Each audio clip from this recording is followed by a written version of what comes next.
그러면 S&P 500은 네. 또 많이 빠지긴 했지만 네. 나스닥은 보면 훨씬 더 빠졌잖아요. 훨씬 많이 한 빠졌죠. 30% 빠졌잖아요. 맞습니다. 예. 이거는 뭐 특별히 좀 뭐 기술주의 문제가 좀 있다고 봐야 되는 건가요? 우선은 첫 번째 이 나스닥을 움직이게 했던 하락을 시켰던 첫 번째 요인은 뭐였냐면 이 시장을 앞으로 예정된 어떤 악재가 사실 우리를 두렵게 했던 악재가 인플레이션인데 이 인플레이션이 가져오는 결과가 긴축이었어요. 미국 같은 경우에는요. 근데 이 긴축이 사실 지금 이 시장을 이렇게 만들어 놓은 가장 중요한 원인 중에 하나가 작년도에 연준이 말하던 그런 패턴을 지키기만 했으면 근데 갑자기 11월 달에 말을 바꾸면서 이게 모든 사람에게 공포감을 확 뒤집어 씌운 것과 같아. 원래 2023년에 한다고 하잖아요. 맞습니다. 연준은 충분히 공급단에서 일어나는 거니까 템포러리하다, 그러니까 일시적이다, 트랜지토리하다, 막 이렇게 말했다가 갑자기 바꿔버렸기 때문에 사람이 그렇지 않습니까? 굳게 믿고 있던 사람이 갑자기 맞는지 모르겠다 나도 이렇게 하면 갑자기 불안해지지 않습니까? 그런 것처럼 연준을 믿고 있던 사람들이 연준이 뭔가 지금 그런 중대한 실수를 한 게 아닌가라는 생각을 계속 하게 되는 거죠. 그리고 거기다가 제롬 파월이 나올 때마다 조금씩 말을 바꿔왔어요. 가장 최근에도. 예, 그러다 보니까 사실상 아까 말씀드린 가장 큰 원인인 인플레이션이 가져온 결과 긴축에 대한 부분이 몇 번까지 할지 모르겠다. 얼마까지 긴축할지 모르겠다. 이런 상황이 돼버린 거죠. 근데 이게 나스닥하고 무슨 상관이 있냐면 사실 나스닥은 기술주이기 때문에 기술주는 기본적으로 금리에 가장 민감한 주식들이죠. 어떤 의미에서 민감하냐면 금리가 5%일 때와 금리가 1%일 때 기술주의 적정 주가가 많이 달라지기 때문에 어떻게 달라지는 거냐면 기술주 중에서도 그 가장 대표적으로 나타낼 수 있는 게 이해하기 쉬운 게 제약주 같은 것들인데 제약주 중에서도 특히 뭐 바이오라든지 이런 기업들 생각해 보시면 한 5년 정도 적자만 내다가 6년 차에 신약 개발을 했는데 임상 3상을 통과하면서 바로 이게 판매되기 시작하면은 그냥 바로 1,000억 뭐 이렇게 돼버리니까 그 비즈니스의 특성이 이해하기 쉽게 말씀드리면 그런 경우 만약에 이 A라는 바이오 기업의 적정 주가를 따질 때 지금 만약에 금리가 1%라면은 사실 1% 금리로 할인을 할 때는 그 금리 할인 식에서 보면은 N승 부분이 아예 작아져 버리기 때문에 그런 경우는 0이나 1이나 막 이렇게 돼버리는 경우는 5년 뒤에 이익을 지금 그냥 이익처럼 계산을 해도 크게 문제가 왜냐하면 연도별로 금리로 할인되는 이게 없는 것 같기 때문에 그런데 만약에 5%라면은 5년 뒤에 지금 5%고 5년이면은 그 5년의 시간을 금리로 할인을 하면은 지금 1,000억 벌 수 있는, 그러니까 5년 뒤에 1,000억을 할인을 해놓으면 10억, 20억 이런 식으로 떨어지는. 예, 그렇게 되기 때문에 사실 금리가 기술주, 특히 지금 적자인 기술주에게는 치명적. 그러니까 그런 식으로도 한번 이해해 볼 수 있을까? 이게 1% 이자라고 하면 뭐 5% 이자면 이게 사실 5배잖아요. 그렇죠. 그럼 이게 벌써 5년치잖아요. 그렇죠. 그러니까 5년 동안 5%만 내면 되었던 건데. 그렇죠. 이거 25%를 내야 되니까 그렇죠. 버틸 수 있는 게 좋으신 말씀입니다. 이해하기 쉬운 말씀이에요. 버틸 수가 없을 것 같은데요. 맞습니다. 그게 이제 보통 저희가 말하는 조달금리 개념이에요. 기업들이 자기 자본이 없는 약한 기업들이 조달금리가 지나간 한 40년 동안 금리가 완전 저금리였기 때문에 조달금리가 큰 부담이 없었거든요. 그러니까 투자하는 입장에서는 굉장히 이 기업이 앞으로 3년 내에 이익을 낼 수만 있다면 버틸 수 있는 그런 능력이 이자가 작기 때문에 충분히 있는 거죠. 대부분 그러니까 건설 경기가 이런 건데요. 금리가 높아지면 건설 경기가 나빠진다 하는 이유가 대부분의 건설은 프로젝트로 이루어지는데 프로젝트 파이낸싱이라 그래서 어떤 프로젝트를 하기 위해서 아파트를 짓기 위해서 어떤 건물을 짓기 위해서 돈을 다 대부분 빌려서 해요. 그러니까 이 빌려서 한 돈이 금리가 1%면은 정말 시행해 볼 수 있는데 5%면은 그래서 그 재미있는 이야기가 프로젝트 파이낸싱 하는 중간에 이제 아파트 짓는 건을 하고 있는데 그 땅 파고 있다가 문화재가 딱 나와버리면 그 프로젝트는 망해버리는 거예요. 문화재 나오면 중지되는 거 아시죠? 다 중지하고. 그러면 그 이자를 감당 못해서 그냥 무조건 다 망하는 겁니다. 갭투자랑도 비슷한데요. 그렇죠. 그래서 그런 면에서 이 기업에 대해서 그 조달금리라는 건 의미가 있는데 사실 이 얘기를 했기 때문에 앞으로 기술주 얘기하고도 여러분이 연결해서 생각해 보실 수 있는데 만약에 여러분이 기술주를 앞으로도 투자해야 되느냐 혹은 중요한 포트폴리오로 가져가야 되느냐를 계산할 때 중요한 지금 앞에 나온 그 흐름대로 이해하신다면 금리가 앞으로 올라간다면 얼마큼까지 올라갈 수 있을까를 생각해 보는 게 중요합니다. 네. 당장 내년도, 내후년도에 우리가 보지 못했던 4%, 5%대 금리 시대가 올 거라고 본다면 기술주에 대한 어떤 그런 부분들을 좀 더 타이트하게 가져가셔야 돼요. 근데 저는 인플레이션 이게 일시적이라고 말하는 것처럼 한두 달짜리는 아니지만 예. 올해 말에도 아마도 이제 5%대가 가능할 정도로 미국 같은 경우에요. 근데 내년도 중반 이후에는 또 다시 인플레이션은 충분히 떨어질 거라고 보는 쪽이거든요. 네. 그러면 인플레이션이 떨어지기만 한다면 사실상 실질적인 그런 금리 자체는 과거의 저금리로 돌아갈 거라고 보는 쪽이에요. 네. 왜냐하면은 그거는 이제 저만의 얘기는 아니고요. 이 금융시장 오랫동안 지켜본 사람은 수십 년 동안에 어떤 일이 반복되어 왔냐면 경기가 나빠져서 연준이 금리를 내리고 돈을 푸는 것들을 매번 반복해 왔는데 그게 이제 돈을 풀고 금리를 내리면 코로나 때처럼 그러면 이제 경기가 다시 살아나면은 지금처럼 금리를 올리게 됩니다. 그런데 금리는 올릴 때 아무렇게나 올리는 게 아니고 어디까지 올릴 수 있느냐가 이제 어느 정도 계산이 되게 돼요. 그럼 어디까지 올릴 수 있냐면 금리를 올려서 경제가 버틸 수 있을 때까지만 올리도록 되어 있는 거죠. 금리를 더 많이 올려버리면 무너져 버려요. 그런 사태는 가장 최근에는 2018년도 12월 달에 나타났습니다. 연준이 마지막으로 12월에 금리 인상을 하고 나서 경제가 무너져 버려가지고 12월 달에 20%를 단박에 빠져버렸었어요. 그래서 어떻게 했냐 연준이 부랴부랴 2019년도에 중반부터 3번 금리를 바로 내려버렸습니다.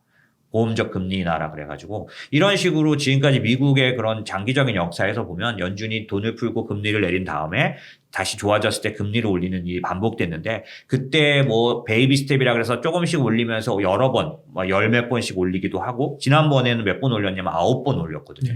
그런 식으로 올리긴 했지만 공통점이 하나 있어요. 그게 뭐냐면 직전번 침체에 의해서 돈을 풀었다가 금리를 내려가지고 그래서 다시 금리를 올릴 때 최종적으로 올렸던 그걸 저희는 터미널 레이트라고 해요. 마지막으로 연준이 올렸던 금리가 계속 낮아지고 있다는 거죠.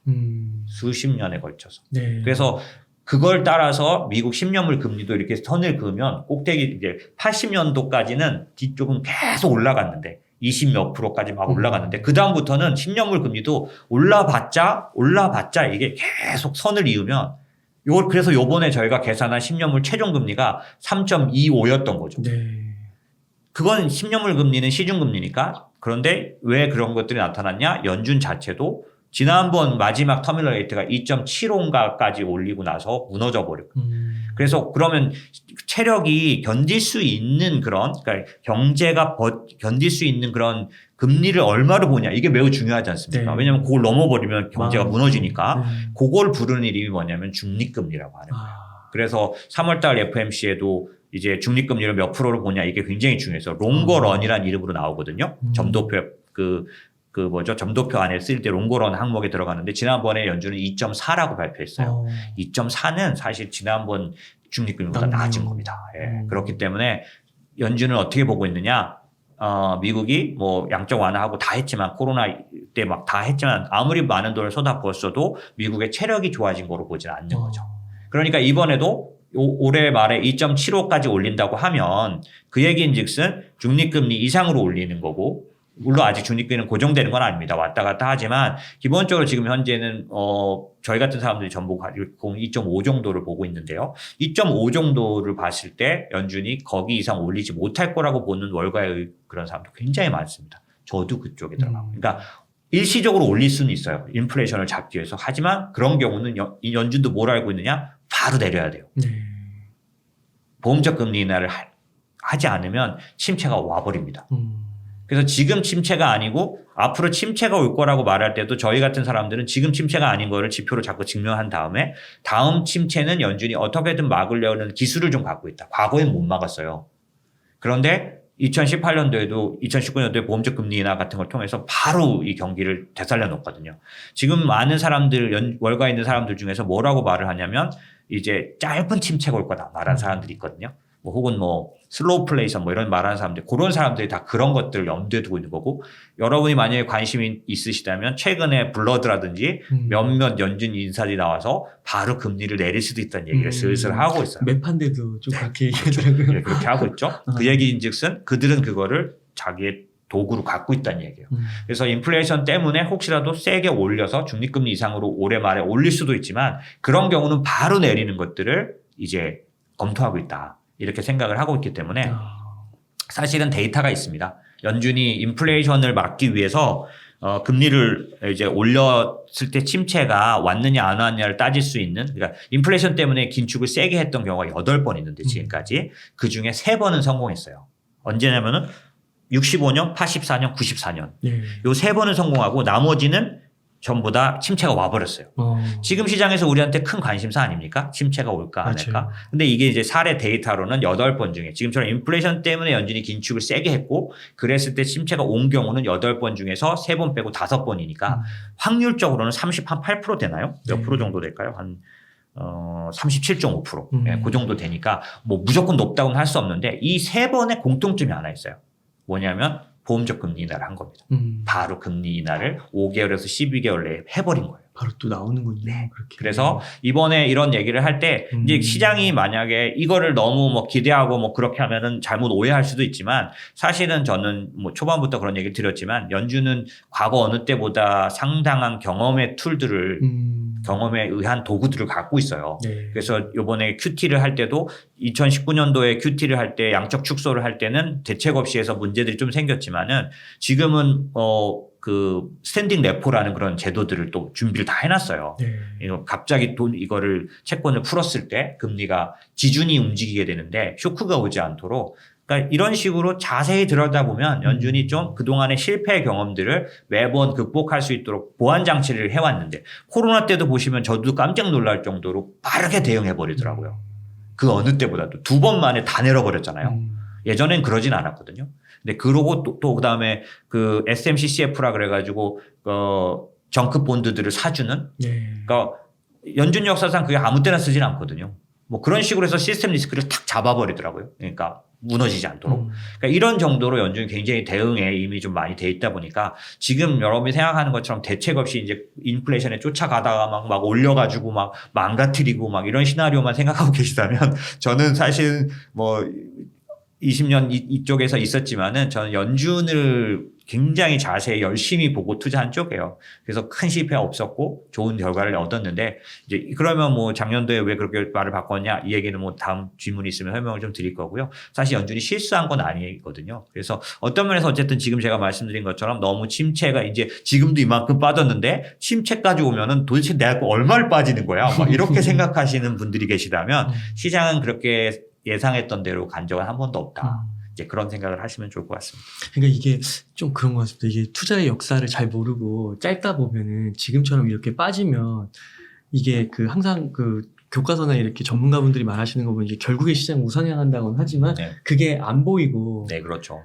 지식으로만 알고 마음에 와닿지 않으니까 여기서 그냥 투매를 해버리고 끝내버리는 네. 건데, 이제 말씀하신 대로 그런 기재들과 이런 역사를 볼 때 시간이 언제 올라갈지는 모르지만 결국은 또 올라갈 수 있다. 네네. 그렇게 말씀을 하시는 거죠. 네, 저는 그건 네. 아주 큰 거에서 봤을 때, 그래서 항상 말씀드리지만은 타이밍을 못 맞췄다 그래서 완전 실패자가 되지 않도록, 그러니까 타이밍은 혹시 못 맞췄을지라도 내가 그 시장에서 완전히 그냥 그 파산하는 그런 식이 되지 않도록 구조 자체를 아예 그렇게, 그래서 내가 지금 투자한 자산은 남아 있어서 내가 버텨버리는 바람에 괜찮아질 수 있도록, 그럼 어떤 자산이어야 하는지에 대한 부분이 필요한데, 사실 그 부분이 굉장히 좀 중요한 거니까 나중에 이제 이 상황이 되면은 지금 상황에 모든 거 뭐든지 들고 있으면 된다, 이건 또 아니지 않습니까? 그렇죠? 그러면 지금 내가 갖고 있는 것 중에 들고 있어도 되는 거란 얘기인 즉슨 뒤집어 말하면 지금 살려는 사람은 사도 된다는 거하고 비슷하잖아요. 네.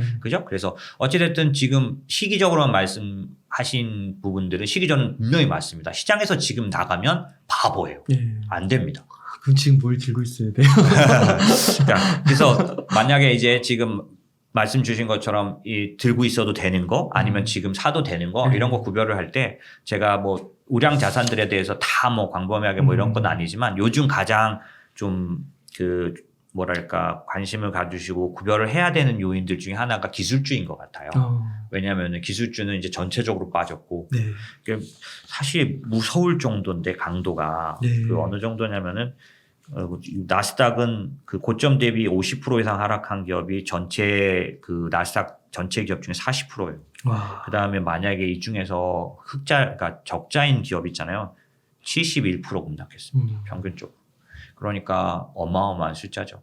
그랬을 때 지금은 이거를 막 반대로 막 이제는 기술 다 버려야 된다. 기술주 사이클의 이제 끝이다. 뭐 이렇게 말하는데 전혀 그렇진 않고 제가 생각할 때 기술주 부분에서 이제 버텨도 되는 기술주. 그 얘기인즉슨 지금 사도 되는 기술주와 같겠죠. 아무래도 만약에 좀 뭐 체리 피킹이란 말도 있고 그 다음에 가치 투자란 말도 다 충분히 하락했을 때 사는 거지 않습니까? 그렇게 생각을 하면 더 많이 하락한 분야 쪽을 한번 보는 거는 당연히 필요한 것 같아요. 근데 더 많이 하락한 게 진짜로 문제가 있어서 더 많이 하락했을 수도 있으니 주의해야 되겠죠. 그래서 기술주 같은 경우는 뭘 주의해야 되느냐라고 한다면 기술주를 투자할 때 기술주의 투자할 때 기술주 사이클이라는 걸 참조하시라는 얘기를 제가 하는 부분이 있는데 그게 뭐가 있냐면은 기술이라는 건 새로운 기술이 나와서 그 기술이 사람들의 삶을 바꿔놓는 단계까지 가는 동안에 약간의 그런 그 커브를 그리게 돼 있는데 뭐 우리가 보통 캐즘이라고 해서 일반 대중들이 아니라 얼리 어답터들만 쓰는 시기가 있는데 네. 그때는 사람들이 막 흥분하고 좋아하긴 하지만 너무 얼리 어답터들만 쓰기 때문에 보편적으로 팔리는 양이 안 돼서 그 기술로 인한 기업들이 충분히 돈을 버는 상태까지 못 갈 수도 있다. 그래서 캐즘에 들어가기 전에 끝나는 기업도 많고 끝나는 기술도 많지 않습니까? 네. 하지만 만약에 그 캐즘을 넘어서서 얼리 어답터가 아니라 일반인들도 충분히 공감하고 편리하게 생각하고 이렇게 하는 단계가 있는데 그러려면 당연히 중요한 건 단가입니다. 그래서 이 기술주에서는 여러 가지 법칙 중에서 라이트의 법칙이라는 게 있는데 뭐냐면 생산량이 2배가 될 때마다 그러니까 가격이 20%씩 하락한다. 그러면 전기차 같은 경우에 작년도에 690만 대 정도 팔려가지고 글로벌리 그러니까 대중화율이 7.8%였거든요. 네. 그러면 690만 대가 2배로 올해 팔린다면 더 팔릴 것 같습니다. 그렇게 팔리면 단가는 20% 떨어지는 법칙이 있어요.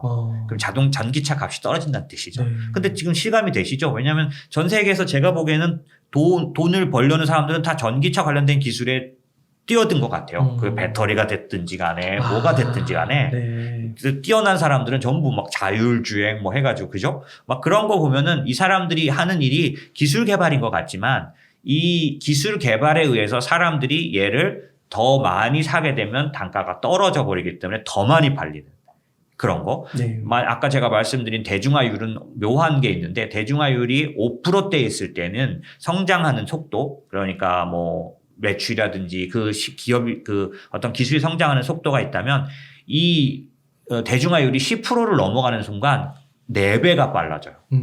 그런데 전기차가 지금 거기에 들어가고 있거든요. 그러니까 작년 속도의 4배가 빨라진다요. 그러면 당연히 4배가 빨라지면 만약에 생산이 4배가 된다면 아까 20%씩 떨어지는 단가로 보면 엄청나게 올해 내년 안에 단가도 많이 떨어지게 되지 않겠습니까? 네. 왜냐하면 지금 배터리도 글로벌 전쟁 아닌가요? 맞아요. 한국의 3사도 뭐 이게 원통형이니 뭐 이런 거 다 이게 전부 단가 떨어뜨리는 전쟁이거든요.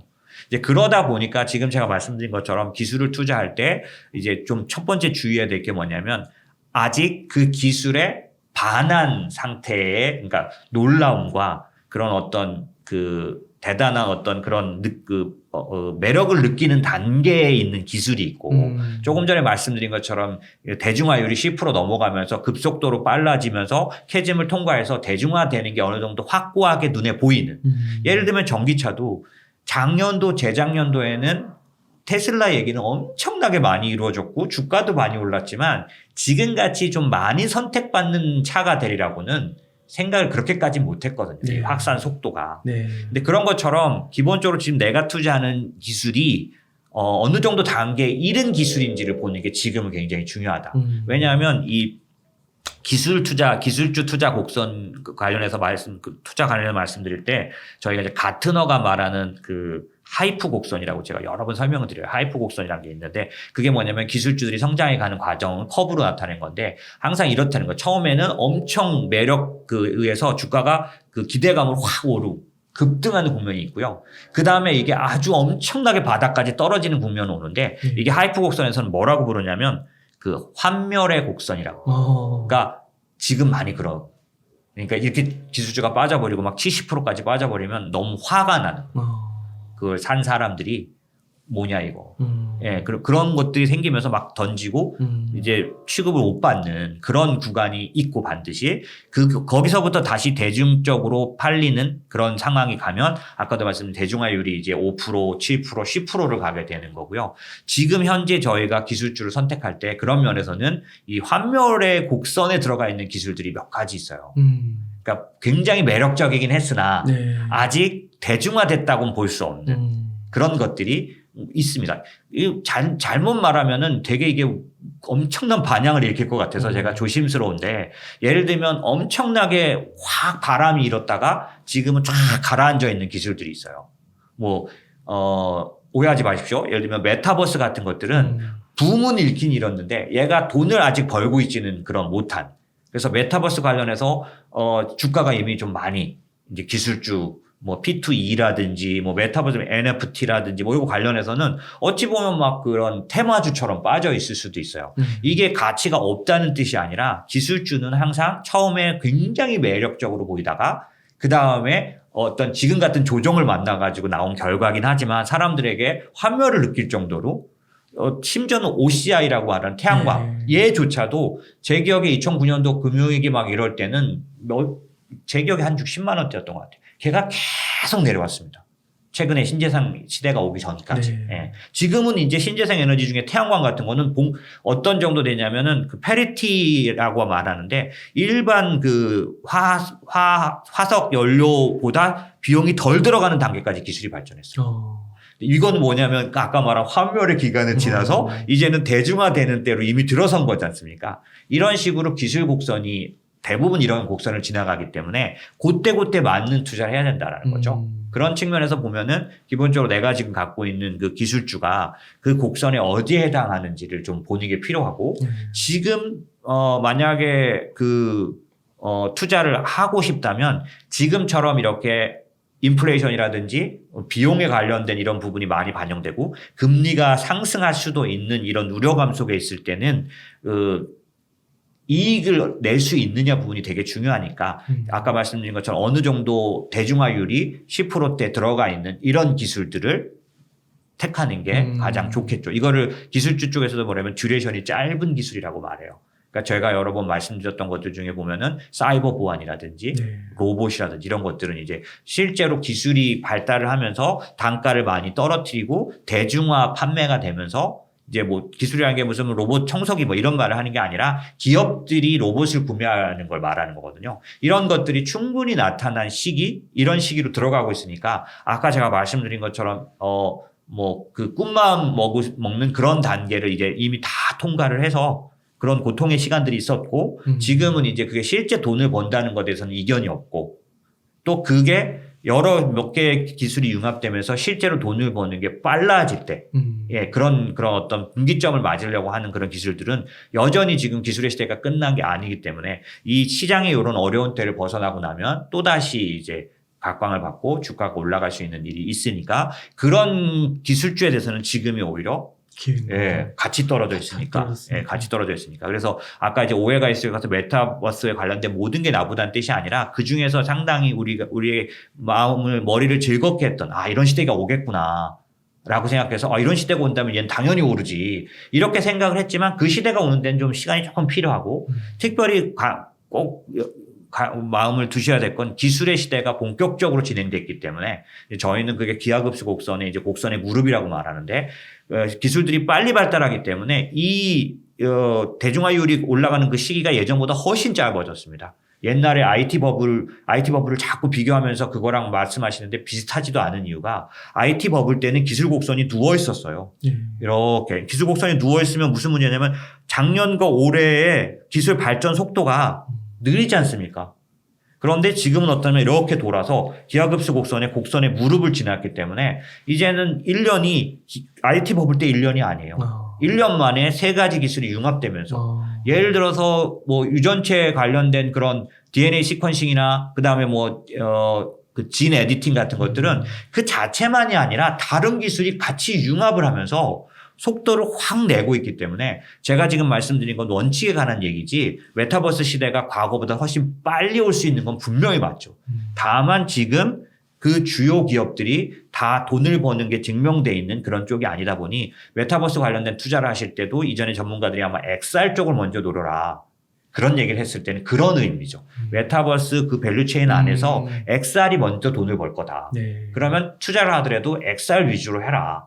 그런 의미거든요. 저도 그런 의미로 말씀드리는 거지. 항상 기술 곡선이 있으니까 다 좋은데 지금 투자해도 되는데 좀 더 효율적인 투자를 하려면 지금같이 이렇게 인플레이션 위협과 금리 인상, 긴축 위협이 있을 때는 지금 이미 대중화율이 높아서 수익성이 증명돼 있는 그러면서도 떨어져 있는 그런 것들을 찾으면 훨씬 더 안전하게 수익률 효과를 볼 수 있다. 이런 거죠. 와, 그러니까 이 부분이 정말 개인적으로 이렇게 들으면서 너무 흥미로운 게요. 또 이렇게 다른 신문들을 보니까 자료들을 보니까 거기는 단기적으로는 그러니까 성장주는 사는 게 맞는 것 같지만 단기적으로는 오히려 가치주로 가라고 네. 금리가 또 오르니까요. 네, 맞습니다. 근데 이제 대표님께서 말씀하신 거는 성장주에서도 이익에 네. 그런 게 이제 가시화되는 그런 거를 보는 게 더 좋다라고 어떻게 보면 말씀하시는 거잖아요. 그렇죠. 어떻게 보면 가치주를 좀 배제하시는 거네요. 왜냐하면 네. 당연히 단기적으로는 가치주를 사라고 하는 말 자체가 맞습니다. 네. 왜냐하면 지금 앞으로 6개월간에는 위험 회피나 이런 것들이 저도 지금 이미 충분히 위험 회피가 반영된 시장이거든요. 그래서 필수 소비, 오늘 같은 날도 다 내려가도 필수 소비재 오르고 이런 시기예요.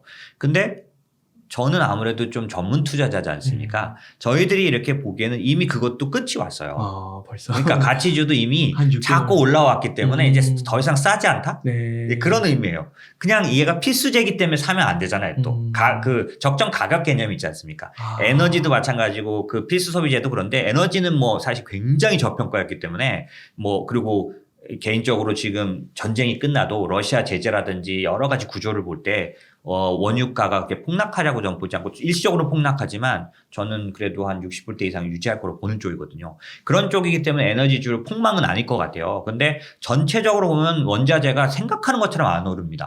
왜 그러냐면 원자재를 지금 투자하려는 사람들 입장에서는 내일 전쟁이 끝나버리면 먼저 폭락부터 오지 않겠습니까? 그러니까 함부로 베팅을 못해요. 그래서 지금 같은 때 원자재를 투자할 때도 저는 다르게 말씀드리는 이런 거죠. 원자재를 투자하려서 지금 요 상태 이런 수급이라든지 지금 위험 회피에 이런 것만 보지 말고 예를 들면 전기차 시대가 본격적으로 진행되면 예전에 그 전기차 이전의 자동차들이 썼던 그런 그 산업금속은 가지수도 작고 양도 적습니다. 반도체도 자동차용 반도체가 이전의 자동차들, 화석연료, 그 휘발유로 가는 자동차들에 들어가는 자동차용 반도체 숫자는 적었는데 지금은 전기차에서는 굉장히 많이 들었죠. 그래서 반도체 시장에서도 자동차용 반도체 회사가 입지가 굳어져 있어요, 지금. 네. 예, 그럴 정도잖아요. 그런 것처럼 그러니까 원자재 소재 같은 경우에도 지금 현재 전쟁 때문에 다 같이 올라가 있긴 하지만 이 전쟁이 끝나도 이 이슈가 없어져도 고공행진할 수 있는 원자재들이 있어요. 그게 뭐냐면 전기차에 주로 사용되는 원자재들이죠. 네.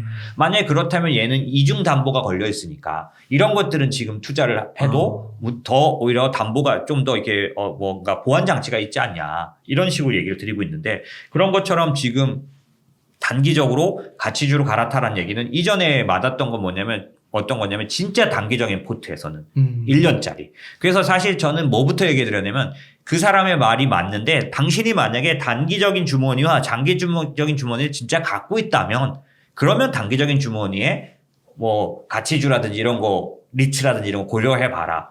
근데 대부분의 분들은 그냥 주머니는 하나거든요. 그러다 보니까 이 안에서 요 주식은 장기로 보고 요 주식은 단기로 보나요? 그게 안 되거든요. 그러니까 그런 경우에는 어떤 결과가 오냐면 그냥 내 주식을 상당히 줄여가지고 그 가치주로 바꾸는 게 오는 거죠. 그러다 보면은 사실 내가 가치 있게 봤던 것들을 많이 희생하게 되고 또 지금 아까 말씀드린 것처럼 시기적으로 좀 늦을 수 있어요. 전반적으로 시장은 한 3개월에서 6개월 앞서가기 네. 때문에요. 사실 지금 요 상태, 요 균형으로 꽤 오래 봤거든요. 네. 다만 아직 확실하게 데이터가 나오지 않았고 전쟁이 끝난다거나 이런 것들이 불확실성이기 때문에 확 전환만 할 뿐이지 지금 많은 사람들의 그런 투자의 관심에는 대상에는 기존이 아닌 새로운 것들을 보고 이미 많이 빠진 것들을 그들도 좀 보고 있는 상황이에요. 그러니까 그런 거를 좀, 그러니까 일반 투자자가 아닌 전문 투자자들은 이미 이 시장 이후의 시장을 보고 있기 때문에 그런 부분도 이미 거의 꽉 차 있는 느낌이죠. 그렇기 때문에 저로서는 단기에 관련돼서도 지금 가치주나 이런 게 좀 늦었다 이런 생각이 들고 다만 인플레이션이 그러니까 세계화가 반대로 가면요. 지금처럼 요번에 바이든 대통령 와가지고 하는 이런 걸 보면은 기본적으로 이 세계화를 깨고 밸류체인을 미국이나 각자에게 갖는 그런 거 아닙니까? 그렇게 가게 될 경우에는 인플레이션이 비용 증가가 일정 부분 따라와요. 왜냐하면은 중국에서 만들었으면은 10,000원이면 될 게 미국에다 똑같은 공장 차리려면은 초기에 들어가는 투자 때문에 10,000원이 아니라 20,000원이 들 수 있거든요. 그럼 전체적인 비용 증가가 오죠. 네. 지금 바이든이 하는 일을 하면은 미국 내에다가 자동차 2차 전지 공장도 만들어 자동차 공장도 만들어 이러다 보면은 당연히 인건비부터 해가지고 비용 증가가 옵니다. 그렇기 때문에 인플레이션이 1년 내에 그냥 샥 없어질 수는 없는 상황이잖아요. 그런 걸 생각을 하면 포트폴리오 안에 단기적으로 1년짜리 이런 2년짜리 포트폴리오 안에는 리츠라든지 원자재라든지 이런 인플레이션 해지 자산을 넣는 것도 좋겠죠. 그런데 조금 더 장기적인 자산을 볼 때는 꼭 참고해야 될 사항이 있는데 그게 뭐냐면